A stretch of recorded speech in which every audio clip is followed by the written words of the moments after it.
Good morning. Happy Tuesday. I'm Greg. Welcome to the Daily Bible Wrap Up, where I go through the readings of the day, the reading plan that we're following on. You can see that, you can link to that in the show notes. It's all there. Go ahead and get started today. Our readings are Psalm 97, 1 Corinthians 9, 19 through 10, 13, and 2 Chronicles 2, 5 through 5, 1. Now,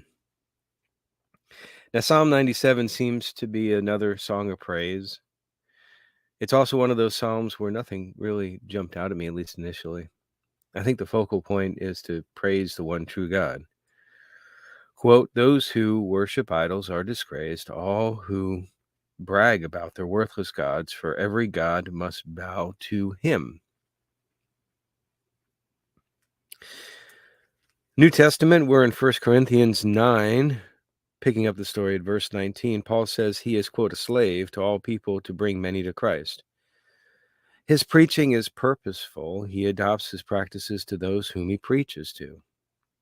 Verse 22 says, "Yes, I try to find common ground with everyone, doing everything I can to save some." He notes that only one person gets a prize in a race. So race is if to win. He says that quote. So run is to win, as if we are to run for the eternal prize, because that is what we're doing. That's a pretty famous quote there from Paul.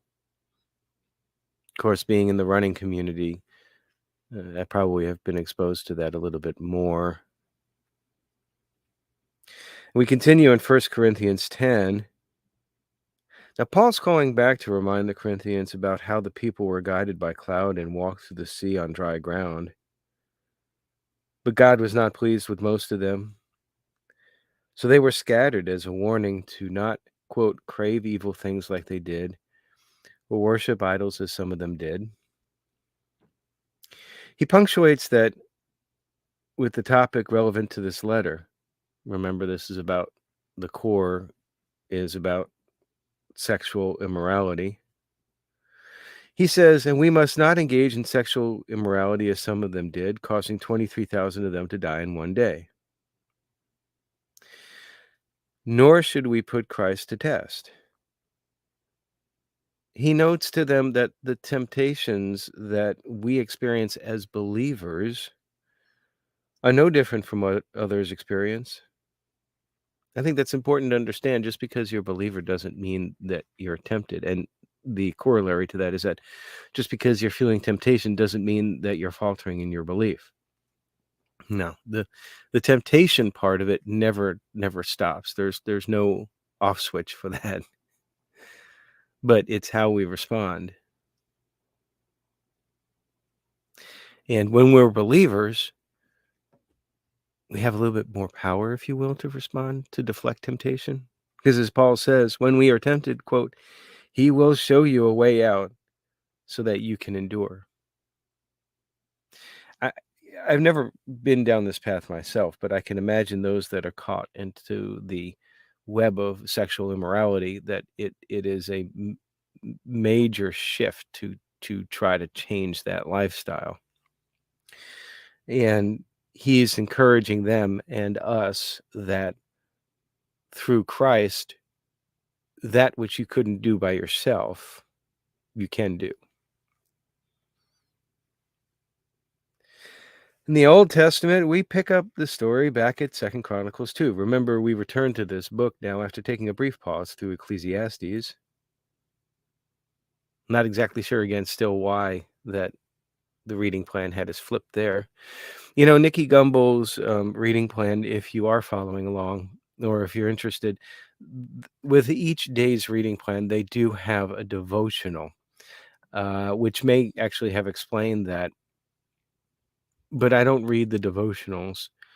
I'm just really using the reading plan for exactly that, just for reading. But if you're interested to check out those devotionals, I've seen a few of them. They're very good. It's just that you only got 24 hours in a day.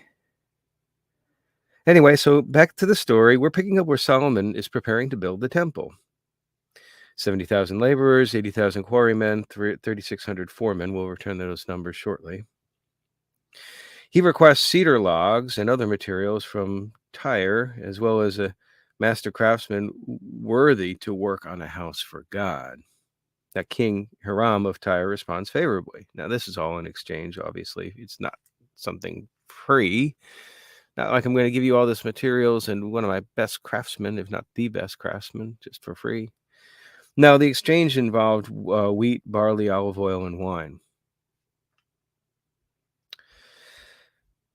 I get the impression that the trade culture back then was pretty mature, and that's I think a hallmark of a really good functioning society the way that God intended, because not all parts of the planet and not all people have the same resources and the same skill set.